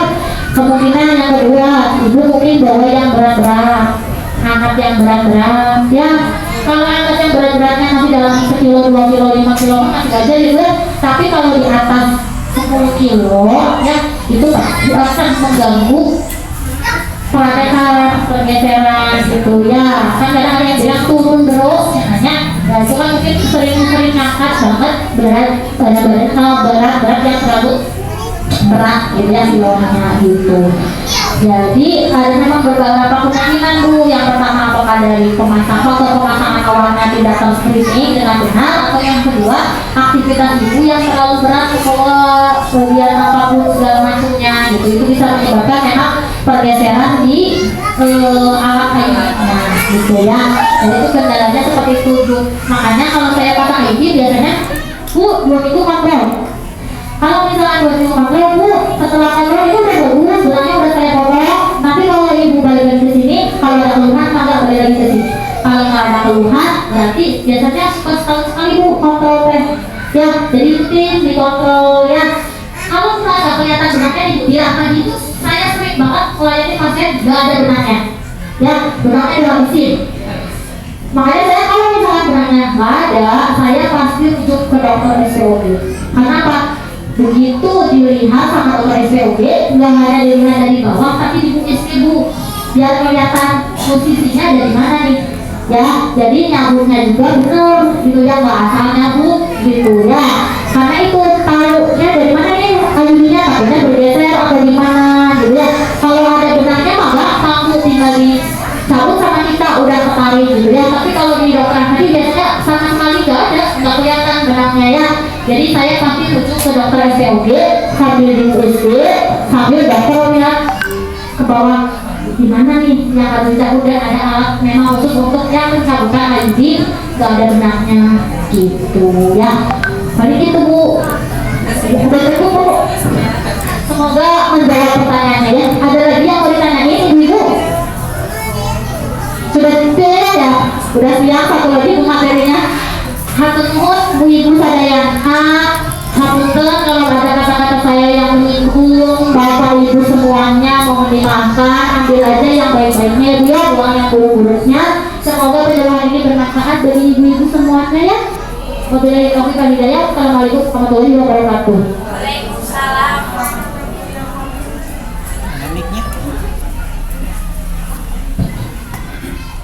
Waalaikumsalam warahmatullahi wabarakatuh. Boleh tepuk tangan dulu Bu. Terima kasih kepada Ibu Bidan Dina atas paparannya mengenai tadi apa Bu, tentang cash flow ya, ada tentang KB, terus ada tentang satu lagi P2GP ya.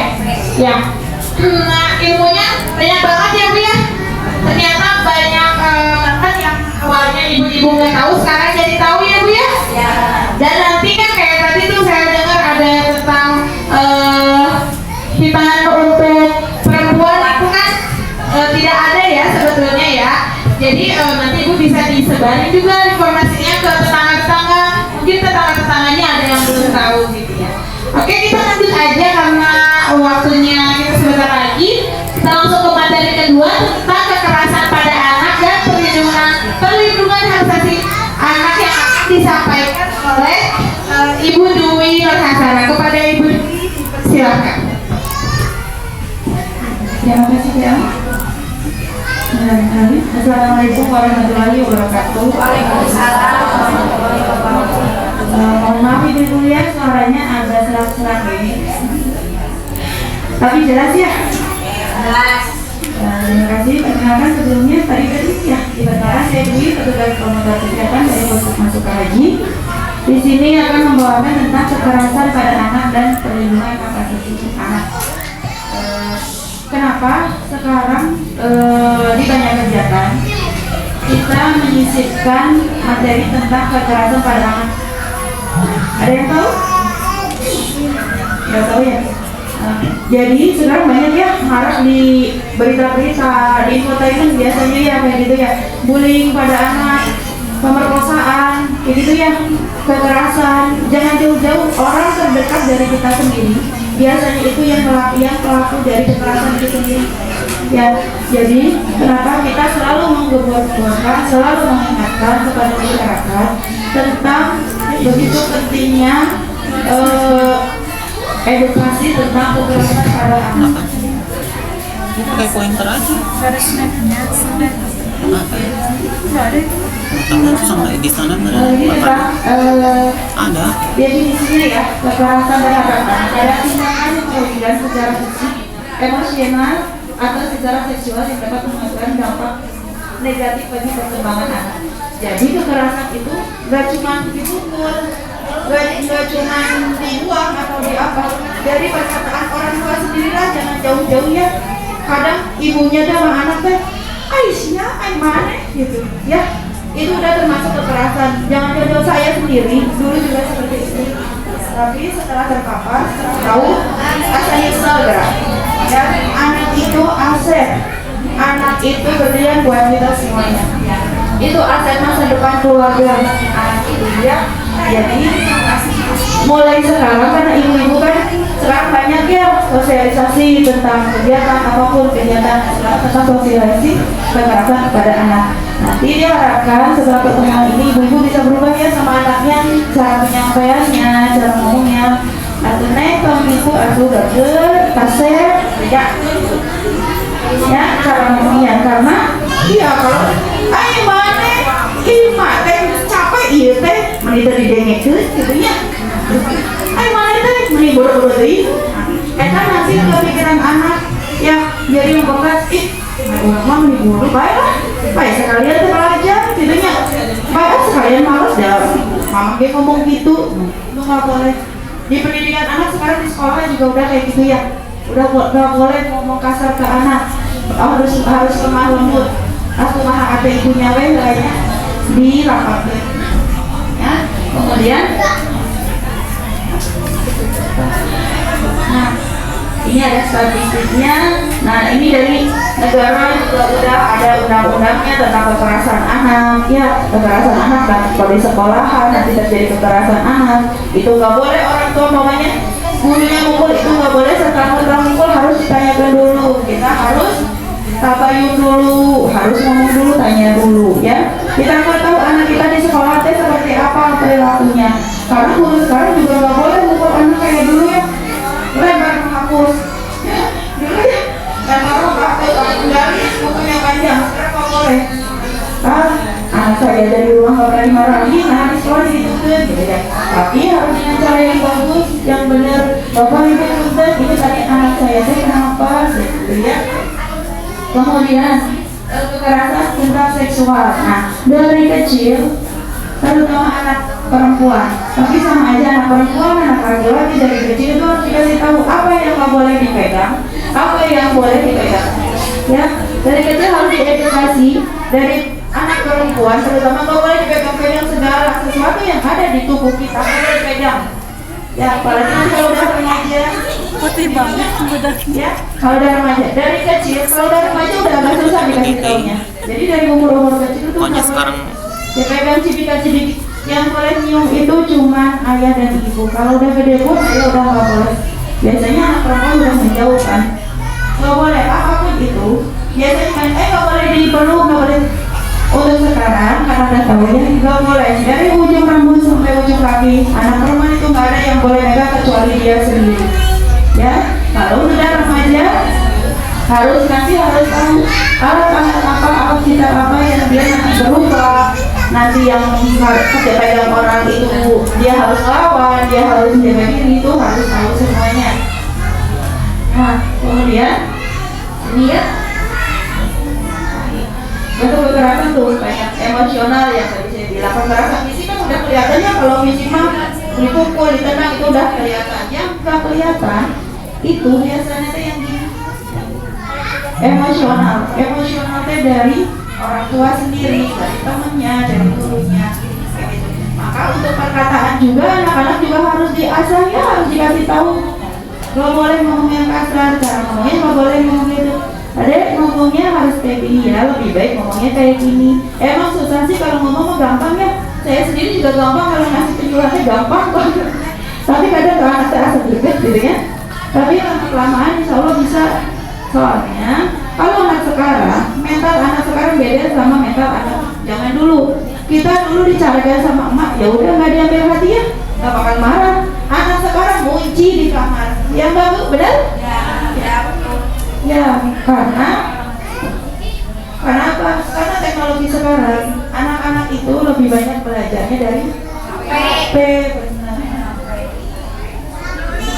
Jadi kalau dimarahin sedikit ngabel, dimarahin sedikit lawan. Nah, caranya apa? Kalau keras sama keras, nanti jadinya rame. Tiap hari ibu baca orang, bapaknya pusingnya. Coba kalau ibunya lembut sedikit, anak-anak nanti belum mulai. Nah, mama sekarang itu bagus. Itu terjadi sama saya sendiri. Saya itu orang yang paling kasar dari dulu sama anak. Kalau tahu, sekarang anaknya beda banget. Mukanya ceria, kalau pergi teh selalu ada ibu aku pergi dulu, itu beneran terjadi. Anak saya sekarang kelas 2 SMP dan kelas 2 SMA. Sekarang tiap hari bangun aja nggak dibangunin, belajar aja ditanya, ada lagi apa? Belajar, aduh. Kalau dulu suruh belajar, main HP, HP-nya tuh ditaruh di buku. Jadi kalau naik ke atas, ibu datang, lagi ngapain kamu? Bohong banget gitu. Jadi rame gitu. Tapi nggak gampang. Itu semuanya nggak gampang. Ya ngasih Tuhan itu nggak gampang. Terus kita untuk mengobati trauma anak juga nggak gampang. Jadi harus dari diri kita sendiri diobati dulu, baru ke anaknya. Latihan perkataan, jujur kan, tatanan bahasanya harus diperbaharui dulu. Harus disiplin kata dulu ya untuk anak-anak. Bisa ibu-ibu? Insya Allah ya, itu buat ngurangi juga bullying yang ada di sekolahan. Jadi dari rumahnya itu udah tertanda rapi, perkataannya udah bagus, nanti kalau ke sekolahannya udah gak ada bullying, kayak kamu. Mending kamu teh pegangan 2.000 gitu. Nanti udah gak ada lagi ya. Kemudian peran masyarakat juga penting banget ya, peran masyarakat. Kalau sekarang kan sudah banyak organisasi seperti itu ya. Nanti kalau ada apa-apa karena nggak paham bisa dilaporkan. Nih, penyebabnya apa kekerasan pada anak? Apa penyebabnya deh? Duit, benar ya? Kalau kantongnya tebal, bahagia. Kalau kantongnya lagi tipis, anak minta jajan, dicarekan. Ya, dicarekan ya. Tuh, ketidakstabilan keluarga, kemiskinan, norma yang salah. Nah, norma yang salah ini yang tadi saya bilang dari keluarga. Kemudian kurangnya pendidikan, pengangguran ini menyebabkan apa? Gak punya duit kan? Kemiskinan juga kan? Nah, diskriminasi gender. Jadi kalau gender ini kalau itu ya, kalau gender kan mungkin kalau di sekolahan ya antara cowok sama cewek saling membuli kayak gitu ya. Kita cepat aja ya, udah siang. Nah, nih tadi kalau kekerasan pada anak itu menyebabkan dampaknya apa? Dampaknya bikin trauma fisik dan mental. Fisik bisa diobatin, luka bisa diobatin dalam 2 sampai seminggu, bisa 2 hari sampai 1 minggu, benar? Sembuh ya. Luka batin, pemerkosaan seumur hidup, ya, pemulihan seumur hidup. Bisa anak yang nggak mau sekolah, jadi putus sekolah. Yang rugi siapa?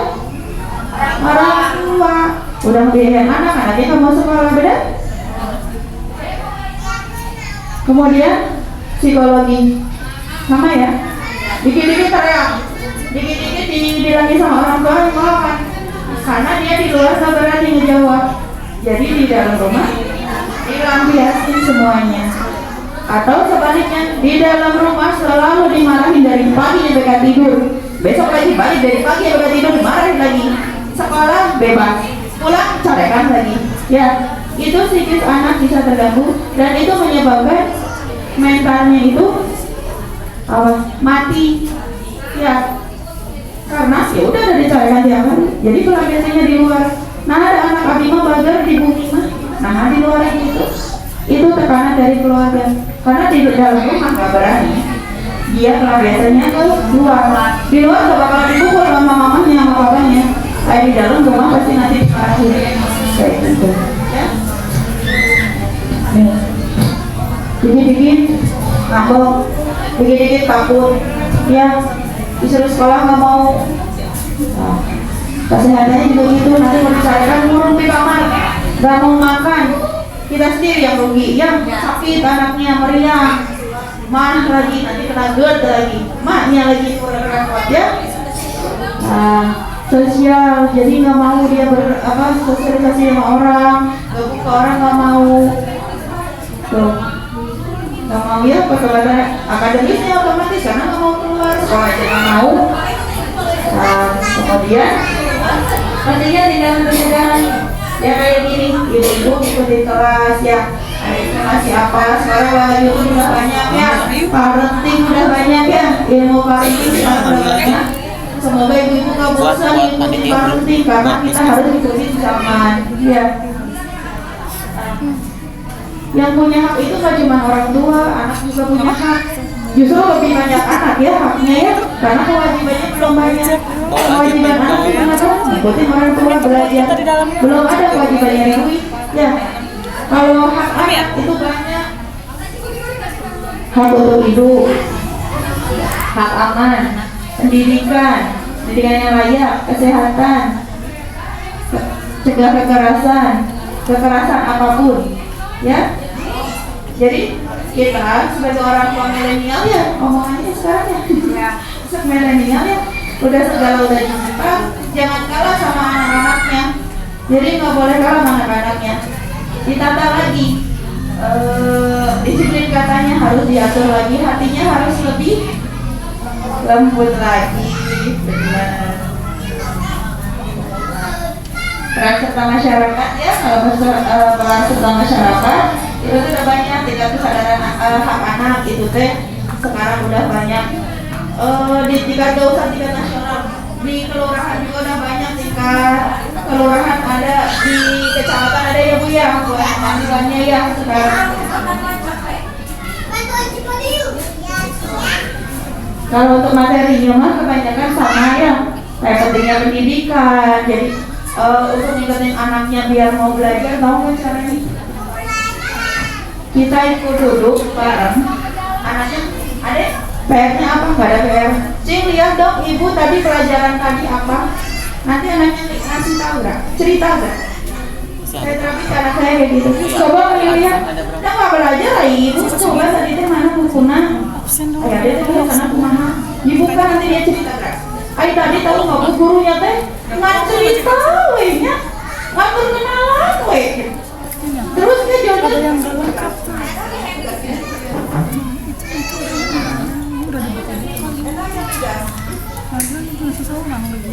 Ini bagus. Ya, nanti juga nanti malah cerita dia ngejelasin apa yang dari sekolah. Nggak boleh belajar.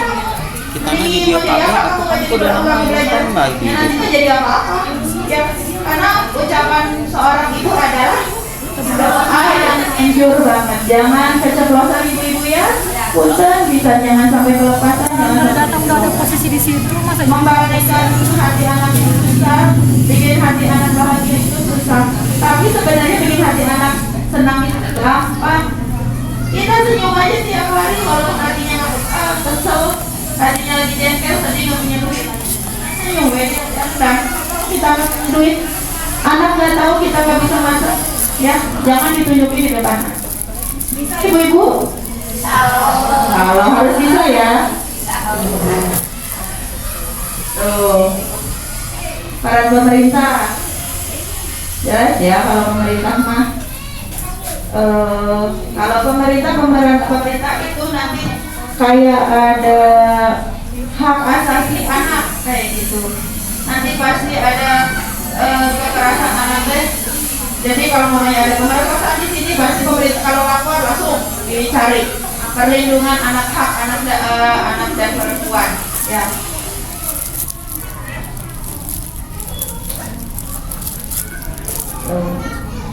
Kekerasannya tadi sama ya ininya edukasi orang tua, pelatihan keterampilan sosial, kolaborasi lembaga. Nah ini juga termasuk kolaborasi lembaga ya sekarang kerja sama kelurahan, Bu Desi sama Bu dari kecamatan ya. Nah jadi nanti mau yang terjadi apapun bisa lapor, jangan ada ini mah masalah keluarga. Sekarang udah nggak zaman kayak gitu. Terjadi kekerasan anak ataupun wanita atau perempuan bisa langsung dilaporkan. Bukan masalah kalau dulu kan ada keluarga era gitu ya. Sekarang tidak. Jadi harus lebih melek teknologi dan melek berita ya. Secara global penting kan untuk anak, penting banget dukungan psikologis bagi anak korban kekerasan. Jadi kalau ada momennya anak pelecehan dibully, jangan ngomong ada kamu mah cicing wae di sekolahan bagus atuh. Itu zaman dulu saya tahun 80-an ya. Kalau sekarang gak apa-apa, jangan kayak gitu, tunjukin we kamu bisa. Kalau ada apa-apa pergi we lapor ke guru. Nah ya jangan hajar atau sok balik hajar. Yang ada babet-babet tanya nggak jadi nanti. Nah, terus nanti pokoknya udah ada amit-amit ya, kan zaman sekarang kita nggak bisa kendaliin anak-anak ya di luar. Amit-amit pokoknya ada terjadi udah pelecehan loh, hamil di luar nikah gitu ya, DP duluan gitu ya, jangan dikucilkan kan ya. Itu juga salah siapa? Dari orang tua kan ya. Orang tua nggak bisa disalahin juga karena kita punya mata tapi nggak bisa melihat 24 jam anak kita. Kita bisa tangan nggak bisa ngerekatin anak kita 24 jam, nggak bisa megang anak kita 24 jam. Ya, tapi sebagai orang tua kita punya bekal untuk membekali anaknya agama, pengetahuan, kasih sayang, itu yang harus kita kasih ke anak kita. Kalau umpamanya kami sudah terlanjur, nggak boleh kita mungkin, kamu mana orang tahu di luar tuh nggak boleh.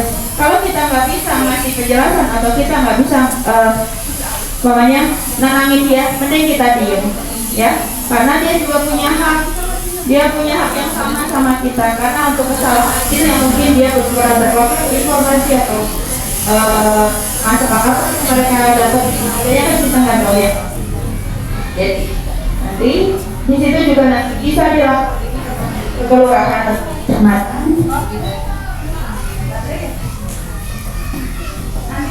Jadi ada kayak pendampingan kayak gitu. Jadi bukan kita nggak ada kita buat menjat mereka, nggak ada kita buat ngayomin apa.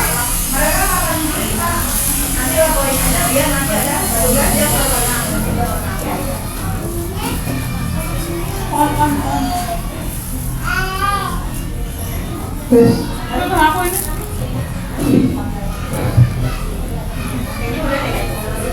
ini itu aja ya materinya tentang kekerasan. Parenting udah dapet di mana-mana, minta tolong titip diaplikasikan, dipraktekkan di rumah, walaupun itu nggak gampang, walaupun itu nggak semudah ngomong di depan kayak saya.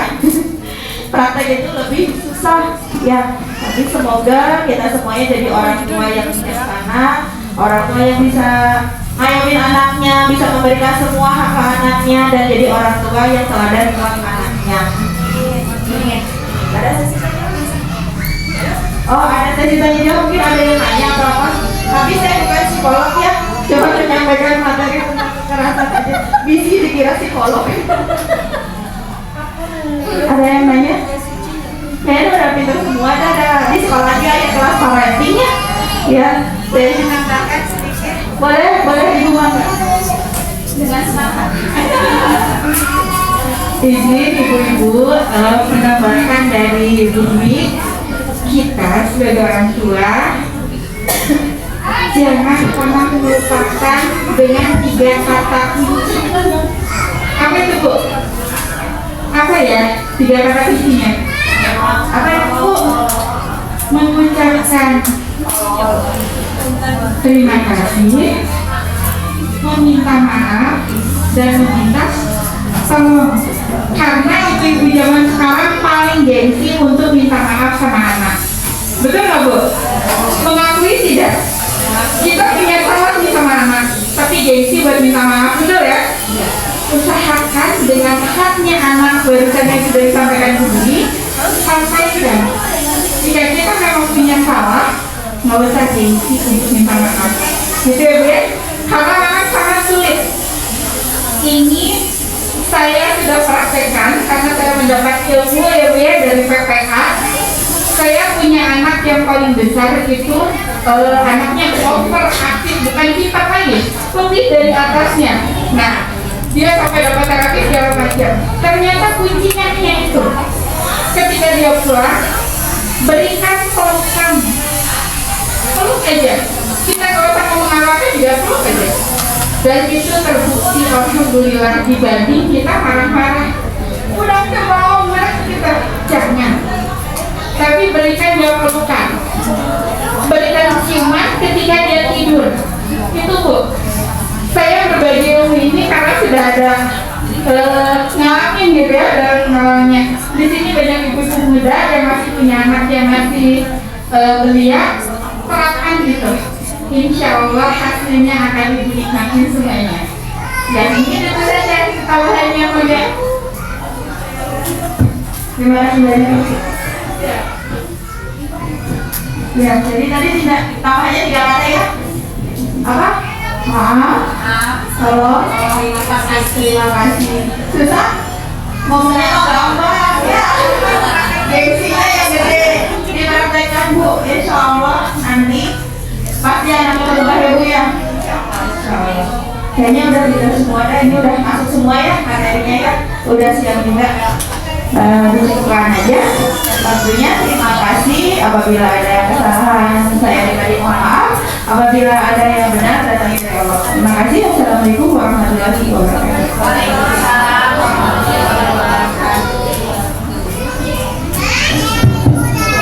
Tepuk tangan yang meriah dong untuk pemateri kita.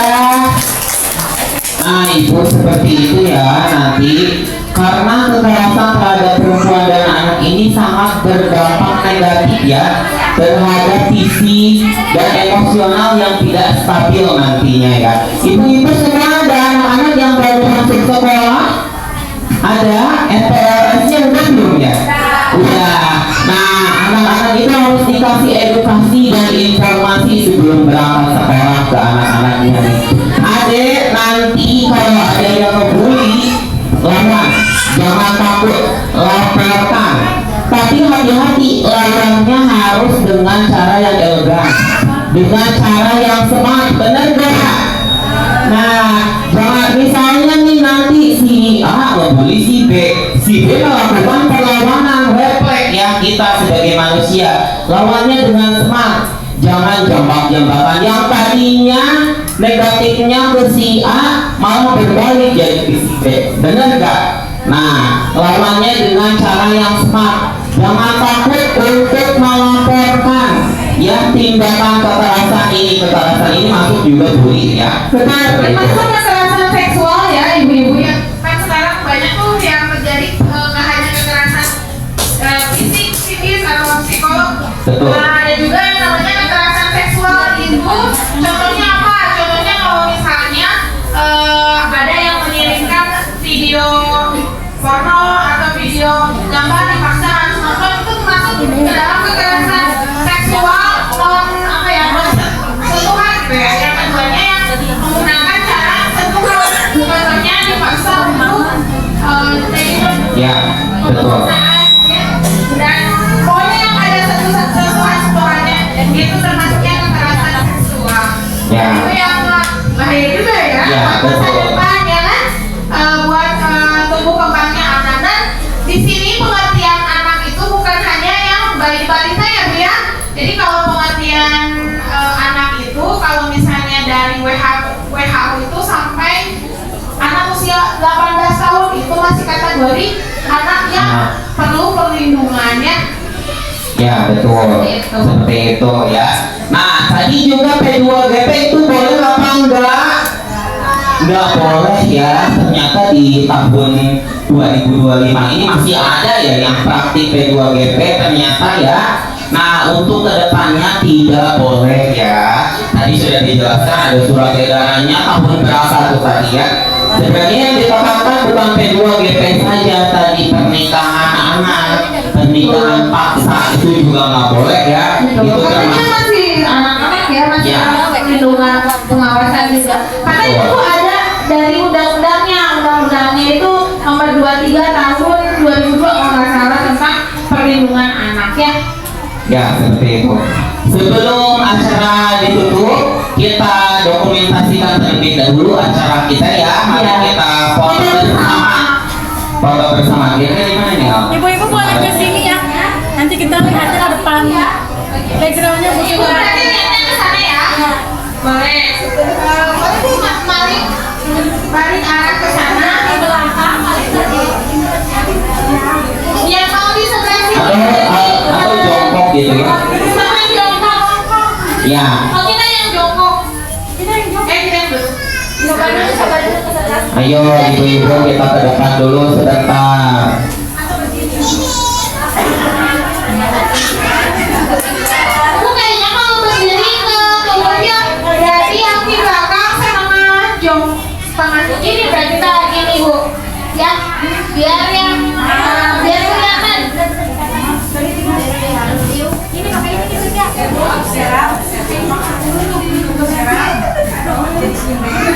aku dulu ya biar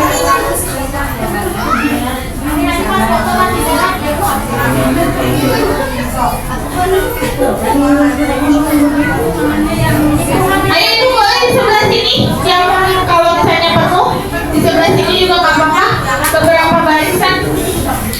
Ibu kader minta tolong, ada yang bisa tolong motoin gaya siapa? Ada Pak Eri. Pak ikutan semua. Pak Eri ikutan.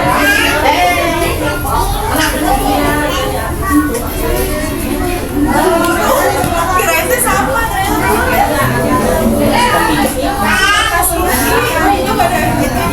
Itu masih kosong ya Pak.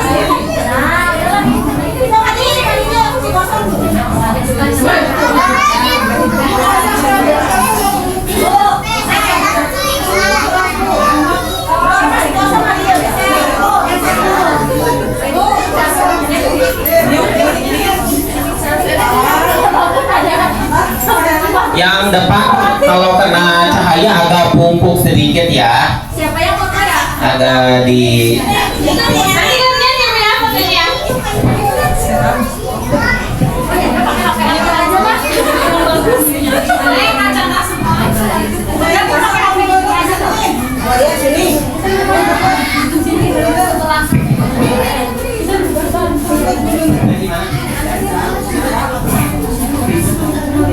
tahan ya, cek dulu itu fake udah imprint semuanya.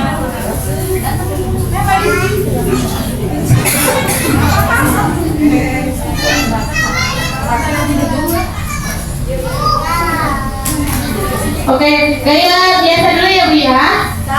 Satu, dua. Nah, terus lagi. Ibu, dua, tiga. Satu lagi. Semangatnya. Satu, dua, tiga. Boleh 3 jari, Bu.